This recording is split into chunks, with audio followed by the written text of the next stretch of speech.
This is Laura DeFranco, holistic physical therapist and owner of Brave Healer Productions. I'm excited to bring you my new holistic healing series where you're going to learn from the experts what it means to live fiercely alive, mind, body, and soul. I invite you now to take a breath, relax, and feel the vibe of the words my guest has to share with you today.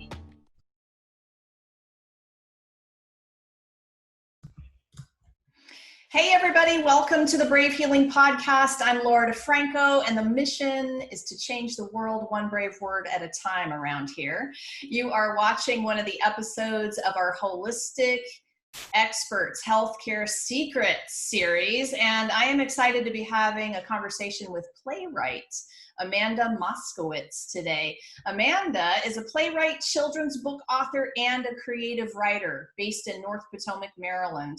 She is the playwright of I Am Her, a profound and moving play on the lasting complexities of sexual trauma and the healing power of truth. I Am Her premiered in October to sold out audiences at the Woolly Mammoth Theater Company in Washington, D.C. and opened to critical acclaim. When she's not working on the play, Amanda channels her creative energy and social activism into the form of children's books, you guys. Welcome, Amanda. Thank you so much for being here. Well, thank you for having me. It's absolutely wonderful. I love the mission of what you're doing, and I'm just so honored and excited to be here today and have an audience with your audience. So, yeah. So listen, I want to get right into this, the play and the book, and oh my gosh, you have like a lot of exciting things going on. On your website, you talk about the play, the children's book, and the memoir you're writing, all addressing very difficult but really important topics. And I know part of your mission is to change the social dialogue and perceptions of things like sexual trauma. So talk to me a little bit more about how you got to this point doing what you do. Absolutely. Well, I think it actually started in 10th grade when I was in Mrs. Color's English class. I think just under her tutelage, I knew right then and there that I wanted to be a writer and that I had a gift for it. I had a passion for it. And so fast forward 20 some odd years later, here I am. And I've always been writing a part of my professional career.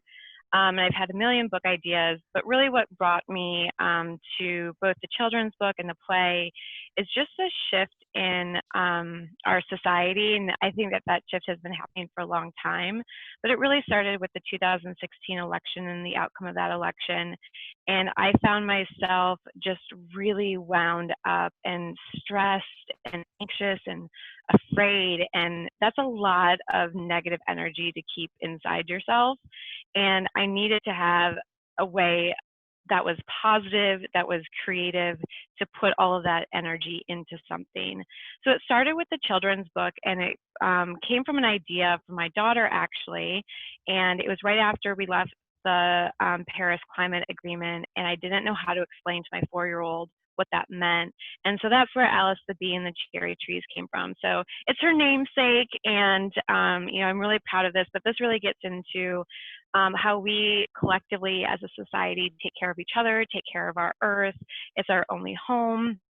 So that's where it started, and that felt really, really good. It felt good to have a creative outlet. It felt good to put out a positive message versus all the negativity that we felt like I was being bombarded with. It also felt good to have a way to talk to my children about these difficult issues. So fast forward 2 years later, and you're in the middle of the Me Too movement, the Kavanaugh hearings, just a lot of attention being put on sexual trauma, sexual assault, harassment. And I got this idea to write a play, kind of taking off of the vagina monologues, a little bit of Love Actually, in a different, darker spin. And that's where the idea came from. And I looked around and I said, well, who's going to write it? And I realized I was talking to myself. And so I Googled, how do you write a play? And that's where I started, and that's how I got here. So, yeah.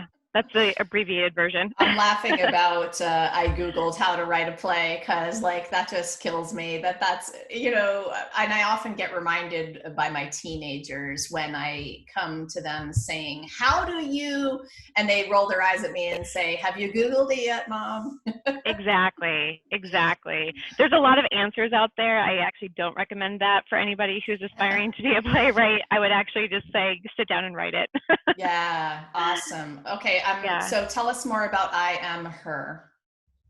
So, you know, I got this idea, and really was it what initially what it was going to be was all of these different women with these different experiences, whether that was date rape, sexual harassment, that whole spectrum that women and men. I don't want to exclude anyone from this conversation, but I am taking it from the female perspective.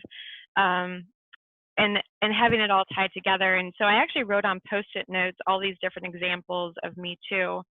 And then I kind of had this beautiful mind moment where they kind of floated up above me and I saw all these dots connecting and I realized that it was actually my story. And I had experienced each one of these things. And clearly I remember them. Clearly they're a part of my narrative. And they've also been a part of a lot of therapy sessions. But they've always been treated separately and in isolation. And it wasn't until that moment that it really hit me, the re-victimization that I had gone through as a result of experiencing child sexual abuse. And that's where this moment of I Am Her came about, which is this is my story, but it's also your story, her story. And it touches on this whole spectrum from very overt assault, but also very subtle ways in which people can experience abuse or harassment. And so that's really, that was the intent of the play, is that people who experience it, people who watch it, can see themselves in any of these multiple situations or a variation therein. It's really a reflection of our society, of ourselves, and our experiences. And I wanted to really show how the cycle can continue until you make a decision to not let it continue, and that you can have a happy ending. I think some of the power lies in the ability to have a conversation about some of those subtle ways. Would you be willing to chat about that for a minute? Yeah, absolutely. So one of the most, a lot of the scenes are powerful, but there's a specific scene in there that deals with workplace harassment. And it's where, you know, the quid pro quo is, you know, if you sleep with me, I'll give you a promotion. That's very cut and dry, right? But in the play, I wanted to make it a lot more gray, a lot more difficult to kind of, and so the female character and the male character actually date, and then they break up, and then it becomes a hostile work environment. That female wants to go to her manager and speak to her about it, not to punish that person, but also to just say, hey, I'm experiencing these things and it has nothing to do with our personal history, but now it's bleeding into work, and her boss is a female, and the female boss takes the side of the male. And that also is a very powerful dynamic, that female to female relationship, how we're not listening to each other. We default to what the man says, or we default to what is scary to us or what threatens our company or ourselves. And so that power dynamic is very, very subtle in the play. But I think at least the majority of women that I've spoken to have experienced that in some form in the workplace. And that's one of those subtle examples that really, I think, can hit a nerve for a lot of people. I love that you use the play as your medium of communication, and really it all boils down to the awareness. Yeah. And so when people get to sit in the audience and have that gift right there in front of them being acted out, and of course they have to sit there with their feelings and their thoughts and their whatevers about it, right? But that's almost where I believe the healing happens, is when you help people into their process of awareness.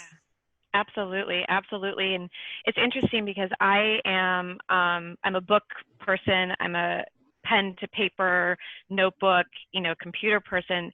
And so the fact that I get that question a lot, why did you choose a play instead of writing your personal memoir? And a book experience is very intimate. It's one-to-one, it's in private, unless you're in a book club, right? But even then, you're filtering your experiences, you've had time to think about it, et cetera. And so that is why I chose the play, because it really makes it a communal experience, which I think is very reflective of the whole Me Too movement in general. That all started because we came together and had a collective voice, and there's power in that voice, and there's also a lot of comfort and support. Several women came up to me after the play and said, this happened to me as a child, and I've carried it with me for 60 years. I've never told anyone.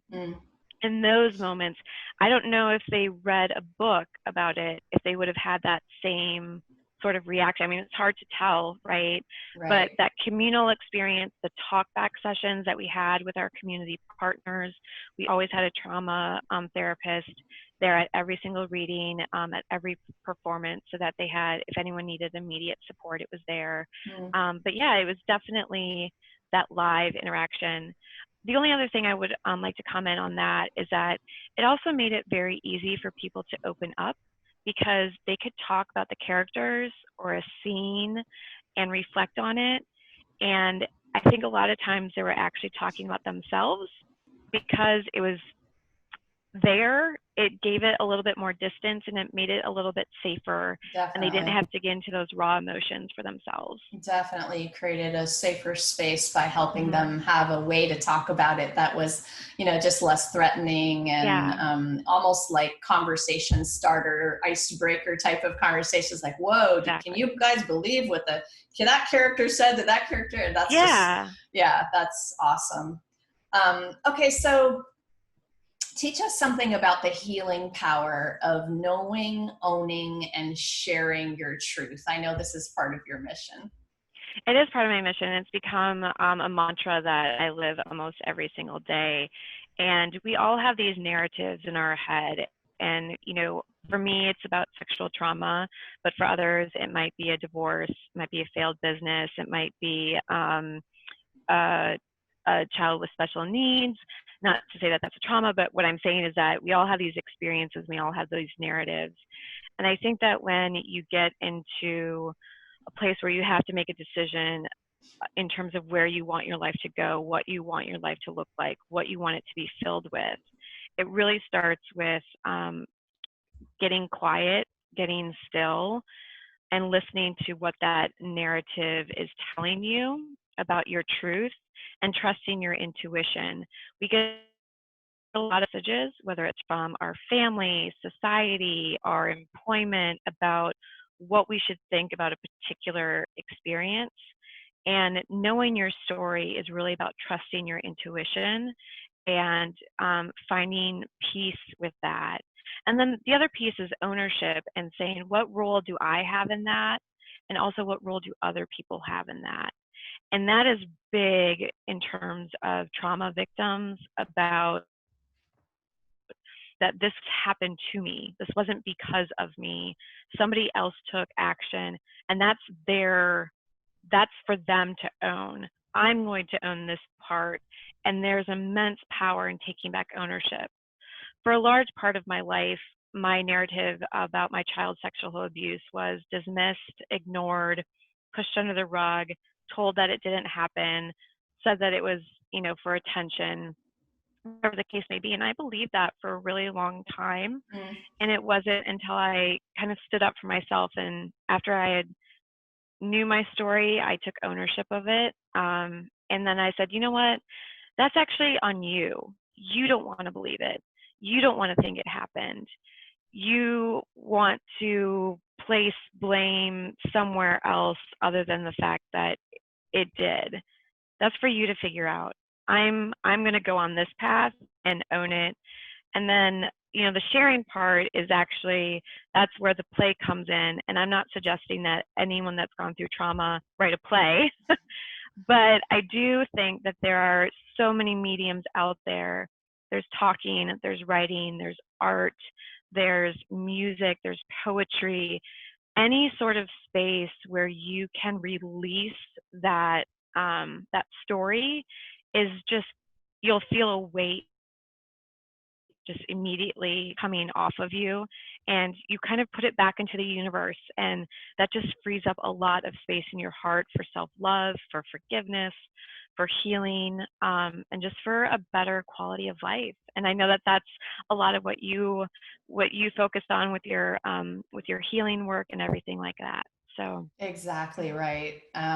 Yeah, so I've got 30 years of holistic physical therapy in my background. And I think the thing that's most important that you just said about all of that is that you can give yourself permission to feel the feelings, even though they feel super scary, but that when you move the energy, and you listed all of those amazing tools. I love tools. I love practical tools. And really what it is awareness, and then being able to shift the energy to something that feels more healthy, more healthy. I mean, that's enough there. exactly. So in all of the ways you just talked about self-development and self-awareness, etc., what do you think is the most important thing for our viewers to understand in terms of their own self-care journey right now, their own healing practice? For me, it has really come down to being comfortable in stillness. And that can take the form of meditation, that can take the form of yoga, it can take the form of walking, but there's so much noise that's out there, and you're never going to understand who you are, what you want, and what your potential is if you don't quiet all of those internal and external voices. So for me, my focus has really been taking time to be still, taking time to rest in the quiet spaces. And, during this particular time, I mean, there's a pandemic, there is Black Lives Matter, there's, forest fires that are destroying acres and acres of land. Like the list can go on, and it's really easy to get distracted and caught up in all of that. But I think all of that noise creates resistance towards who we truly are. And I had a coach that I was working with that said, when you are the best version of yourself, you are then contributing to a better world. And for a long time, I was searching externally to try and make the world better, which is, noble and all of that. I was giving away money, I was donating, I was volunteering, and all of those things are very needed, but I wasn't giving attention to myself. I wasn't giving attention to my healing, and I felt this friction. And it wasn't until I came into that stillness that I got quiet, and that I felt okay with that quietness, that I was able to really then move from inner to outward healing. Yes. As you know, you can't heal the world unless you heal yourself first. Yeah, super important. That, I think that sums up the entire journey, really. Right. So, and we hear it a lot, and I heard it all of my career and my life. And then typically people have a moment where they finally realize what that truly means, and it's powerful. Yeah, it is. It's powerful. And that moment comes from, it can come in a lot of different forms. For me, I actually had a very physical trigger. For me, I was standing in my kitchen. I had started writing a play and tinkering with it, but about a month into it, I actually passed out in my kitchen, and I was flooded with these memories of child sexual abuse, and memories that had laid dormant for about 20, 25 years. And so that flood of emotion and that recall was definitely a wake up in terms of there is something much, much deeper. And now you are in a place to know that, to own it, and to share it. And, I'm kind of on a journey to help people get to that point before they have to have traumatic episodic event, that's reminiscent of PTSD. So, Yeah. I think that for every person, that moment is going to look different. But being open and receptive to when the universe wants you to have that moment is going to be very beneficial. So, yeah. So talk to us about the plans for the play, plans for another book. What you got going on? Oh, so many things. So the play, what I'm doing right now is I'm actually converting the play as is to a virtual format. So, I'm looking at Roundhouse Theater, and they did a homeward bound thing where people were acting, but it was virtual. And, sorry about that. That was one of my books falling down. I guess it wanted me to promote Alice City one more time. Definitely. But I'm looking at taking either the play in its entirety or sections of it and making it a virtual performance and turning it into a workshop. And I'm really excited because I've begun conversations with coaches for adolescent girls and young females around wellness, and partnering with them, some trauma coaches, to figure out how we can weave this curriculum into the work that they're doing. So there's a lot of opportunity. It's going to look a lot different than what it was on stage, but I'm going to try and weave in elements of cyberbullying and sexting, which I know is a big issue for young adults. So pivoting it, I think the pandemic has forced us all to do that in very creative ways. So it's looking at those elements and then figuring out where that workshop can really thrive and really help adolescent girls and young females. So there's that. I'm also working on a written memoir of the play and putting that into a full feature book form as a companion piece. And then I have about 15 children's books ideas so if there's any illustrators that are out there that are looking to partner, I have all the text, and that's the I Am Her is a passion project, and then the children's book is just this creative joy that I have, and my children inspire me every single day, and so I don't want to give up building the children's books either. So that's awesome. Yeah, that's what I'm working on. So where's the best place for people to find you? Both on Instagram and Facebook. My handle is I Am Her Play, and then my website is IamHerPlay.com, and those are the two best places to find me. Awesome. Thank you. Yeah. So I've got one more question I love to ask all of my guests, and it goes something like this. Aside from your normal routine, what do you love to do so much you lose track of time? I would say photographs. I love taking photography. I love looking through photos. I love printing and organizing them. I am pretty far behind. I think I'm in 2018 is the album that I'm working on right now. I love doing slideshows for my children's birthdays, and I can just really get wrapped up in photography and the art of it, and just the different emotions it can bring up. So that would be my time warp when I say to my husband, I'm going to go work on the album. He's like, okay, I'll see you in 4 days. Exactly. I love it. I love those kinds of time warps. Amanda, thank you so much for what you're doing in the world and for being here today to share it with us.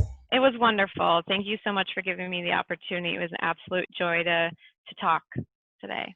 So you guys, don't forget to hop over to IamHerPlay.com. Did I get it right? Yep. Okay, good. And you're going to explore all about Amanda's world and everything she has going on. I'll hook you up down below in the show notes. So go down there, find the links, and hop over there. And, my guests are doing big, big things in the world, y'all. And when you resonate with their messages and really feel the vibes of what's going on, we're talking world-changing stuff here. Mm-hmm. And so truly appreciate you all listening in today and feeling those vibes, and then going back out and really giving the guests Pay it forward. a look and a hello and all of that good stuff. So thank you for being here. And Thank you. message to you all, if you happen to be a holistic practitioner with a message to share, please head down into the show notes to find submissions information for the next Ultimate Guide to Self-Healing collaborative book project, you guys. That is my current project. And one of my ways that I'm changing the world one brave word at a time. Lastly, remember that your words will change the world when you're brave enough to share them. So it is time to be brave. See you next time, you guys. Bye. Thank you.